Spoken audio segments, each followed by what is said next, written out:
Hi and welcome back to part 2 of my discussion of the fairy dog calendar. So here we have a parapegma in the works for the fairy dog, and we were looking at this layout of the 5 seasons. And the 5 seasons are subdivided because there's a festival day that starts each. So in other words, tomorrow, August 20th, is the Festival of the Preserving Earth. So this is a great day to go on a hike, to stand on a rock, to do something to feel grounded. Because the 72 days that follow will be divided into 4 18-day periods called times. So I call them the time of marking in advance, the time of deploying agents, the time of empowering masters, and the time of the round table.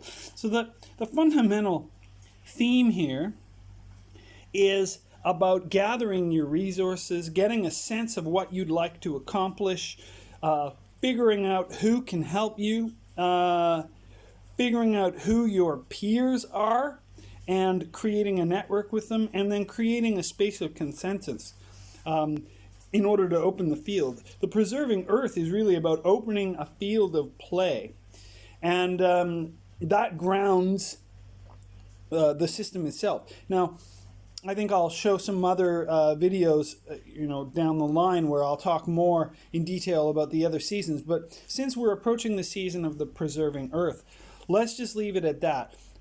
In the next 73 days, starting tomorrow, what we need to be doing is opening up a field for our own empowerment. Let's talk about 73. There's different ways to arrange it. First and foremost, it is a hexagonal number, or a stellar number. So you see I've written it in the middle here, because if you take a hexagon, this is called an order 4 hexagon. You can see it's got 1, 2, 3, and 4 layers, right? This internal hexagon, that's got 37 points. And then if you stellate the points, then it's a total of 73. This is kind of unique because not a lot of stellations of figurate numbers like this, it's called a figurate number, not a lot have this kind of symmetry. These are two imerps, they're called. Imerp means prime backwards.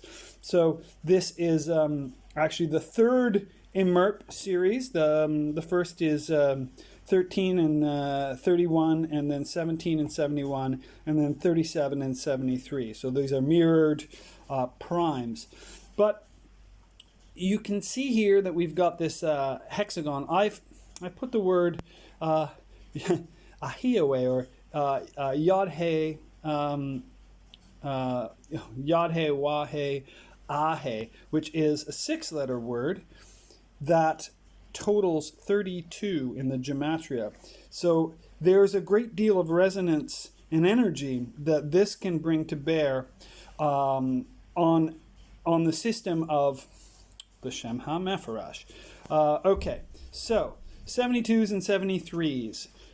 In a number of cases, a number of grimoires actually, there is a 73rd spirit in the Goetic or Shem HaMepharash system, and that reflects this unique relationship between 72 and 73. You can see that the 73rd point is really central to the whole thing, and I have posted quite a few articles on this figure, which I refer to as the Ring of Virtues.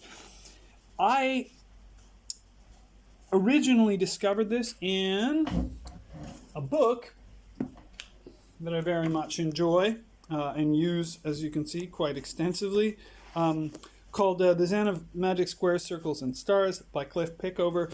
This has a phenomenal collection of magical figures, which are arrangements of number in different kinds of shapes, arrays that have magical sums, which are basically where patterns within the array manifest the same number. And this is a really good test to show that a set of elements can be brought into a unity that's more than the sum of its parts. And that's very much the case here with this apparently Z-shaped figure. So the Shem HaMephorash has been written here in the order from 1 to 72, and I'm going around in this order.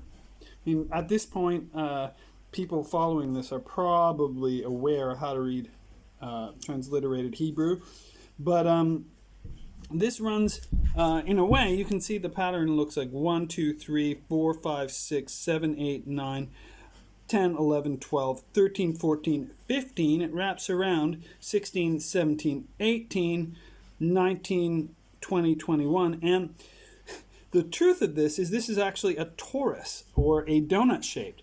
The wraparounds allow it to be tiled across its surface. And I have a little toroidal flow toy here to show what I'm trying to get to, which is this idea that the Shem HaMephorash, which essentially builds a housing or casing or armature, or if you will, memory palace for these angelic and demonic energies, that is toroidal. It is shaped like an Ouroboros. So why am I talking about this in relation to the fairy dog? Well, it's going to turn out that this toroidal structure is continuously coded and recoded within this particular magical calendar. So very simply, you have 18-day periods. You have 4 18-day periods in each of 5 seasons, which means a total of 72 plus an extra festival day. Sound familiar? Well, exactly. So that hexagon that I showed you, the stellated hexagon, is essentially one way of mapping this dynamic. And there are effectively 5 torii, or 5 rings, one for each of these elemental phases, these Wu-Sing phases. So the Shem HaMephorash is run through 5 times, which means that basically every day has a spirit or an angel and a demon associated with it, a meaning, and is part of a larger progression or articulation of this this toroidal structure. You can see here I have articulated it further by adding the ya or al suffixes, as well as giving the names of these particular angels. So the angels I associate with kind of a virtue, or the trajectory towards harmony and interdependence. The daemons are energies, forces, wild problematics. And being able to name them helps us to come to terms with some of the areas in which they may be harming us. It's not a question of getting all self-righteous and ordering these entities about, but it's really about coming to integrate shadow. I have, you can see I folded this one, and so to make the torus, but these are the seals for the goetic spirits. I call this the Ring of Virtues because by bringing all these energies into a comprehensive totality, which I might add, I don't think I even told you this, the numbers here, in every hexagon, total 219, which is 73 times 3. And also these, the stellations. So it's 73 times 3. So there's a harmony which is very much about the number 73. And so this structure within the fairy dog calendar harmonizes these two currents within us, the wild and the tame. And in a way, the output is neither. The output is something closer approximating conscious freedom and presence. And dare I say, emergent compassion. So stick around and I'll talk about this a little bit more in a third video. Thank you.